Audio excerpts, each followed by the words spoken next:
Good morning friends. आज के इस वीडियो लेक्चर में हम बीएसएफ, सीएसएफ, कांस्टेबल, जीडी के एग्जाम से संबंधित जीके के कुछ महत्वपूर्ण और एग्जाम ओरिएंटेड क्वेश्चंस आपके साथ डिस्कस करेंगे, जो कि हमारे आने वाले एग्जाम्स के लिए काफ़ी महत्वपूर्ण हैं। ये सभी क्वेश्चन प्रीवियस ईयर के एक मेमोरी बेस्ड मॉडल पेपर से लिए गए हैं। इनकी पीडीएफ के लिए आप हमारे टेलीग्राम ग्रुप या फिर व्हाट्सएप ग्रुप को ज्वाइन कर सकते हैं, जिनका लिंक डिस्क्रिप्शन बॉक्स में दिया हुआ है। दोस्तों, शुरू करते हैं आज का पहला प्रश्न।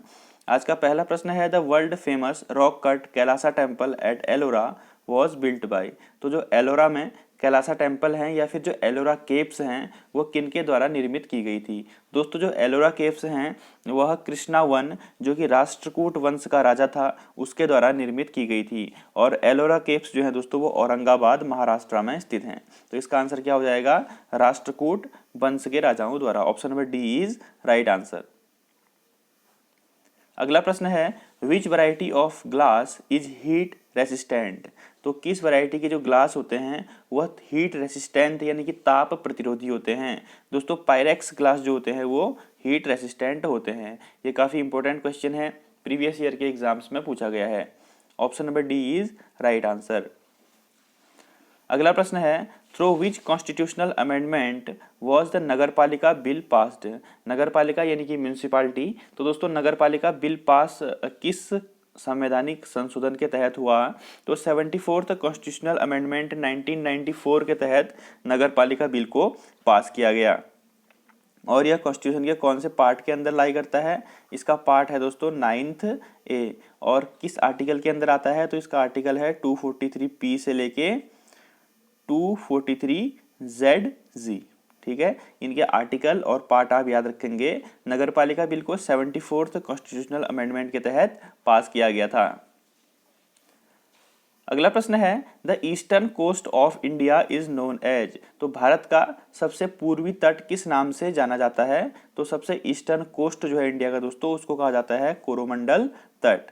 और जो कोरोमंडल तट है वो ईस्टर्न घाट्स और बे ऑफ बंगाल के बीच में लाई करता है। ठीक है, इतनी बात आप यहाँ से याद रखेंगे। इसका आंसर हो जाएगा option number C, the eastern coast of India is called Coromandel coast.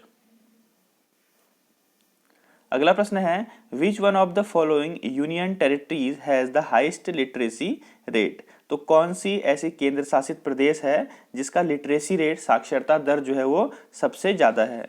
तो दोस्तों, लक्षद्वीप की साक्षरता दर 2011 के सेंसस के अनुसार सबसे ज्यादा 91.85% है। और अगर बात करते हैं स्टेट की, तो स्टेट में केरला की लिटरेसी रेट जो है वो सबसे ज्यादा है। ठीक है, इतनी बात आप यहाँ से याद रखेंगे। बढ़ते हैं अगले प्रश्न की ओर। अगला प्रश्न है, who was the court part of Samudragupta. तो समुद्रगुप्त का जो राज दरबारी इनमें से कौन था? तो दोस्तों, हरिसेना जो था वो समुद्रगुप्त का एक राज दरबारी था। हरिसेना एक संस्कृत का पोएट था और समुद्रगुप्त के कोर्ट में एक मिनिस्टर भी था। जो इलाहाबाद पिलर मिला है दोस्तों, इलाहाबाद पिलर में जो समुद्रगुप्त की वीर गाथा लिखी गई है वो भी हरिसेना की ही एक पोयम है। ठीक है, तो हरिसेना क्या था? कोर्ट पार्ट था समुद्रगुप्त का। Option number C is right answer. अगला महत्वपूर्ण प्रश्न है, which is the tropical food crop requiring a temperature of 27 degree Celsius and a rainfall more than 100 centimetre. तो ऐसे एक ट्रॉपिकल फसल का नाम बताइए जिसको कि 27 डिग्री सेल्सियस टेम्परेचर की आवश्यकता होती है और 100 सेंटीमीटर से ज़्यादा रेनफॉल यानी कि बारिश की आवश्यकता होती है। तो इसका आंसर दोस्तों ऑप्शन नंबर सी, राइस यानी कि चावल यानी कि धान की खेती को 27 डिग्री सेल्सियस जो है वो टेम्परेचर की आवश्यकता होती है और मोर देन 100 सेंटीमीटर रेनफॉल की आवश्यकता होती है। अगला प्रश्न है दोस्तों, mansabdars during the Mughal period वर। तो मनसबदार जो मुगल पीरियड के दौरान एक पद होता था वो क्या थे? तो वो थे ऑफिशियल ऑफ द स्टेट। ये सैनिक और असैनिक पदों पर स्टेट के ऑफिशियल्स हुआ करते थे। दोस्तों, मनसब का अर्थ होता है पद या फिर रैंक। ठीक है, और इंडिया में मनसबदारी प्रथा को अकबर द्वारा इंट्रोड्यूस किया गया था। ठीक है, या ये क्वेश्चन भी एग्जाम्स में पूछा जाता है कि भारत में मनसबदारी प्रथा किसके द्वारा इंट्रोड्यूस की गई थी? तो अकबर के द्वारा इंट्रोड्यूस की गई थी। और मनसबदार क्या होते थे? ऑफिशियल ऑफ द स्टेट्स यानी कि कोई भी रैंक होल्डर या फिर पदवीधारी लोग।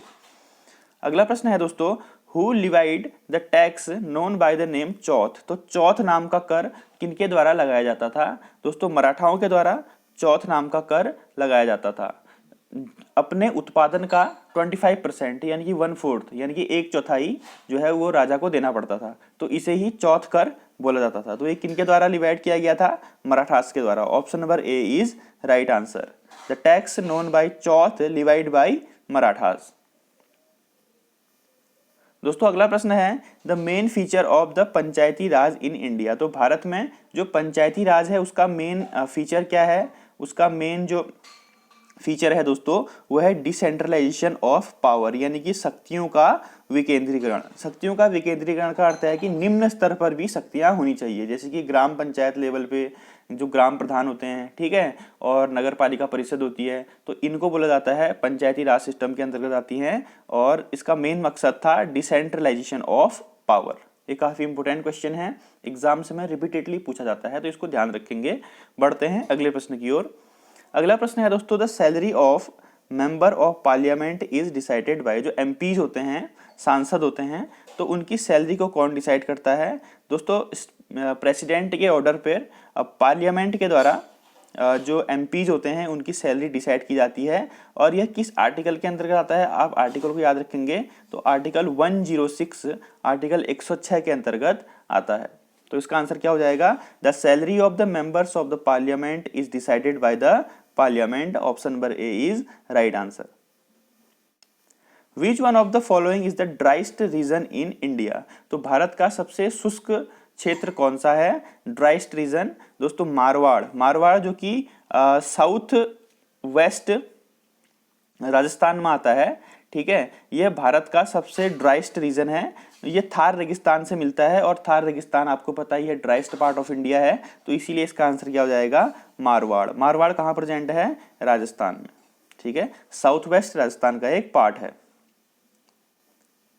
अगला है दोस्तों the instrument which measures the movement of clouds by casting their image through a peep hole on to the black mirrored surface. तो जो क्लाउड्स होते हैं, बादल होते हैं, उनको मूवमेंट को एक कास्टिंग एक इमेज के द्वारा मेजर करता है। इस इंस्ट्रूमेंट का नाम बताइए। तो इसका आंसर होता है दोस्तों नेफोस्कोप, ठीक है। नेफोस्कोप जो है वो क्या करता है? क्लाउड्स के मूवमेंट को मेजर करता है। India's biggest nuclear research reactor का नाम बताइए। जो इंडिया का सबसे बड़ा न्यूक्लियर रिसर्च रिएक्टर है उसका नाम है दोस्तों ध्रुवा। ध्रुवा जो है Bhabha research atomic research centre Mumbai में प्रेजेंट है। यह इंडिया का भी सबसे बड़ा न्यूक्लियर रिसर्च है और एशिया का भी सबसे बड़ा न्यूक्लियर रिसर्च है। Option number B is right answer. इसका आंसर क्या हो जाएगा? ध्रुवा। तो दोस्तों ये थी हमारी आज की वीडियो, और अगर आपको वीडियो पसंद आ रही है तो काइंडली हमारे चैनल को सब्सक्राइब कर दीजिए, नोटिफिकेशन बेल आइकन को दबाइए, और आने वाली वीडियोस के लिए आपको अपडेट्स मिल जाएंगी। इनकी पीडीएफ के लिए आप हमारे टेलीग्राम ग्रुप या फिर व्हाट्सएप ग्रुप को ज्वाइन कर सकते हैं, उनका लिंक डिस्क्रिप्शन बॉक्स में दिया हुआ है।